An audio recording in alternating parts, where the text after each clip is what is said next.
Petite vidéo réponse à un commentaire posté par Maria. Maria, cette vidéo est pour toi. Alors voilà, tu m'as posé une question sur le chapitre mouvement d'un système. Je te réponds en vidéo, comme ça va être beaucoup plus simple.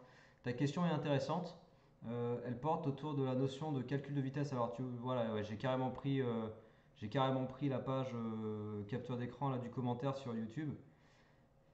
Tu m'as demandé en fait comment calculer une variation de vitesse, d'accord? Et puis je t'ai demandé de me filer l'énoncé. Tu m'as écrit ça là.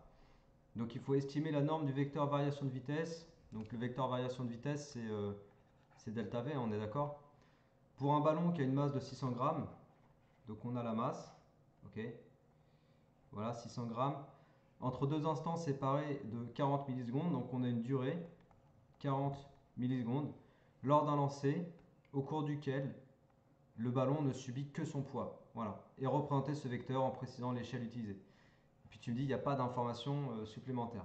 Donc effectivement, peut-être que tu es un peu perdu parce que toi, tu essayes d'utiliser ce que j'ai expliqué dans d'autres vidéos sur les chronophotographies. Tu vois, quand on a comme ça une trajectoire, bon, je fais à l'arrache, hein, désolé, avec des points qui suivent M1, M2, M3, etc.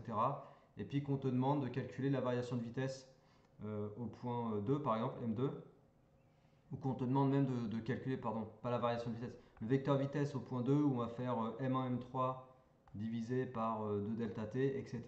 Bref, toutes ces techniques pour accéder à la valeur de V2 et ensuite pour avoir le vecteur vitesse delta V2 par exemple en faisant V3 moins V1.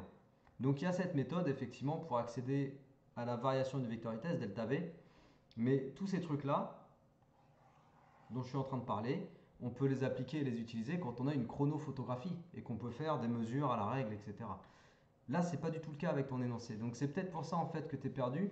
Et du coup, dans ce chapitre mouvement d'un système, bah, je t'indique que la deuxième chose qu'il faut savoir faire, donc tout ça j'efface parce que ça va pas du tout nous aider. En fait, la deuxième chose dans laquelle apparaît le vecteur variation de vitesse, c'est cette relation qui est en fait l'approximation de la deuxième loi de Newton, m delta v sur delta t. Voilà, on a cette relation vectorielle qui nous dit que la somme des forces extérieures, le vecteur résultant des forces extérieures, il est égal à m, la masse, fois le vecteur variation de vitesse divisé par la durée sur laquelle on étudie la variation de vitesse. Voilà. Donc en fait ici, c'est vraiment ça qu'on va devoir utiliser parce que l'autre truc qui nécessite les chronophotographies et tout ne nous est d'aucune utilité. On est bien d'accord. Dans ce contexte-là, c'est vraiment cette relation qui va nous aider. D'autant plus qu'on te dit que le système n'est soumis qu'à son poids, il ne subit que son poids. Ça veut dire qu'on te donne l'information dans cet énoncé que la somme des forces extérieures, en fait, les forces extérieures, il n'y a que le poids. Et le poids, ok, le poids c'est M fois G, tu vois. Donc en fait, on a carrément la possibilité d'étendre la relation qu'on vient d'écrire dans notre contexte. Je vais l'écrire dans notre contexte d'exo là tout de suite. Ça va me donner quoi? Ça va me donner le poids égale m delta v sur delta t. Toujours en vecteur. À la fin, je vais me débarrasser des vecteurs. Pour l'instant, je parle que en vecteur. Donc ça me fait m fois g égale m fois delta v sur delta t. Là, tu vois, c'est intéressant parce que même les masses, regarde ce qui se passe. Ça dégage. Les masses, je peux les simplifier. Je divise par m à gauche et à droite. J'ai plus de masse. Et puis du coup, ça m'amène à la relation g égale delta v sur delta t. Et tout simplement, ok, tout simplement, ça me permet d'écrire que le vecteur variation de vitesse, il est égal à delta t fois le vecteur intensité de pesanteur. Voilà. Première grosse simplification pour ton exercice. Enfin, je pense que c'est ça qu'il faut faire. De toute façon, je le ferai comme ça. Après, en fait, si je dois calculer la valeur de delta v, donc la norme du vecteur variation de vitesse, bah, tout simplement, en fait, déjà, je vais dire que le vecteur delta v, je vais commencer par dire qu'il est collinéaire au vecteur g. Alors, je rappelle ici, j'en ai parlé dans d'autres vidéos, je rappelle qu'en maths, quand on a une relation vectorielle de ce type-là, u égale k fois v, une relation comme ça traduit automatiquement que u et v sont des vecteurs collinéaires. Collinéaire, ça veut dire même direction. Alors après, si k est positif, si le coefficient ici, là, qui est en fait entre guillemets un coefficient de proportionnalité, s'il est positif, alors ils sont collinéaires de même sens. U et V collinaires de même sens. Si K est négatif, ils ont des sens contraires. Et en fait, dans notre situation là, donc ça c'est le petit point mathématique qu'il faut connaître et maîtriser. Dans notre situation, on a exactement une relation comme ça, entre deux vecteurs. Et le coefficient K, il est ici en fait, c'est delta T qui joue le rôle du coefficient K. Et bien delta T est positif, du coup delta V et G sont collinaires de même sens. Donc delta V est collinaire à G et ils ont le même sens. C'est important ça. C'est important pourquoi? Parce que le vecteur G, c'est un vecteur qu'on connaît. L'intensité de pesanteur, quand on est au niveau du sol terrestre, l'intensité de pesanteur, c'est un vecteur qui est comme ça, qui est vertical vers le bas, tout le temps, quel que soit le point de la trajectoire où je me suis dit. Par exemple, si ça, c'est la trajectoire d'un ballon, voilà, un ballon qu'on a lancé, par exemple un ballon de foot. Bon, le vecteur G, en tout point de la trajectoire, il est comme ça. Ça voudrait dire que le vecteur delta V, en tout point de la trajectoire, il est collinaire à G. Tu vois, je fais delta V en rouge par exemple. Ça veut dire ça en fait, la collinarité. Après, la longueur du vecteur delta V, ça c'est autre chose. Ça a un rapport avec la valeur de delta V. Mais déjà, pour la façon de positionner le vecteur delta V, c'est comme ça qu'on va faire. Donc, une fois que j'en suis là, si je veux extraire delta V, donc calculer la valeur de delta V, je peux passer par les normes. Bon, moi je le fais comme ça, je sais qu'il y a certains profs de physique qui ont parfois oublié un peu comment on fait des maths. Alors c'est pas une critique, hein, c'est un constat parce que voilà, je l'ai constaté. Euh, la norme du vecteur delta V, ok, c'est égal à delta V. Donc delta V, c'est la norme du vecteur delta V. Et du coup, plutôt faire, voilà, je vais plutôt faire ça. Hop, hop. Ok, donc nous on cherche la valeur de la variation de vitesse et le delta V, c'est la norme du vecteur delta V. Et du coup, la norme du vecteur delta V, c'est la norme de delta t fois g, ok?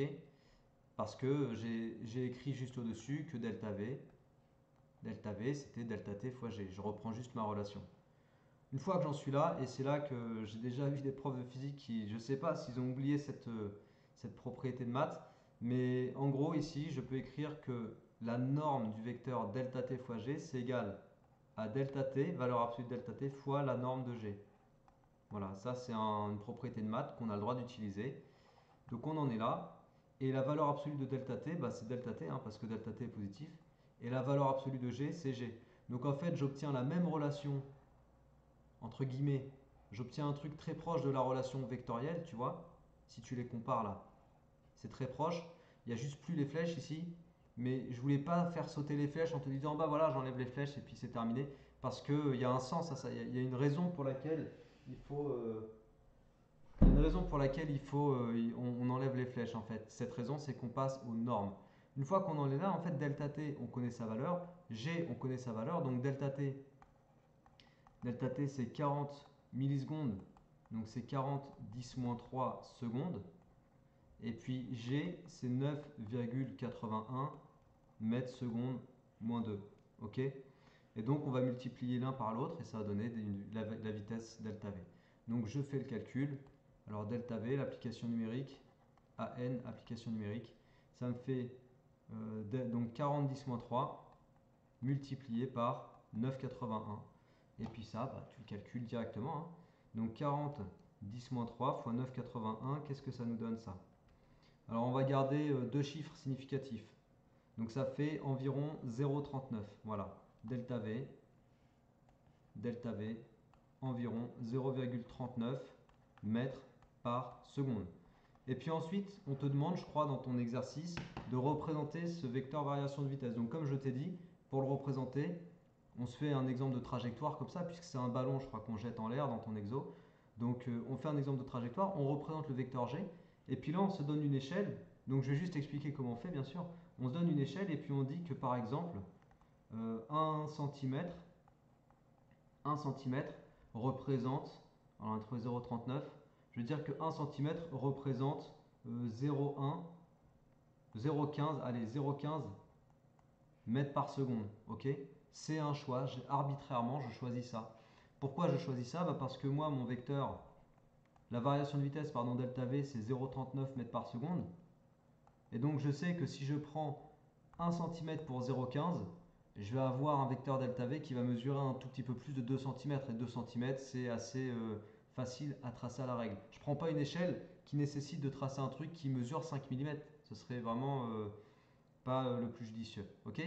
Voilà, donc j'espère que mon explication t'a permis de mieux comprendre. Le truc surtout à comprendre, c'est que quand on est dans un exercice où on te demande de chercher et de travailler autour du vecteur variation de vitesse, il ne faut pas forcément partir de la chronophotographie. Si tu l'as pas, effectivement, tu ne peux pas du tout utiliser tout ce qu'on te raconte sur les chronophotographies. Et c'est autre chose qu'il faut utiliser. En l'occurrence, ici, c'était cette fameuse relation, d'accord, qui est une approximation de la deuxième loi de Newton.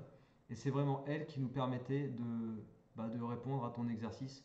Et puis j'attire aussi ton attention sur le fait qu'on n'a pas du tout eu besoin de la masse du coup. Parce que la masse, elle a été simplifiée à cet endroit-là. Ok? Voilà, j'espère que cette réponse t'a plu et puis que ça a plu à tout le monde parce que la vidéo, forcément, je la fais pour tout le monde. C'est une question intéressante et puis ça m'a fait plaisir d'y répondre. Voilà, allez, à la prochaine. Ciao!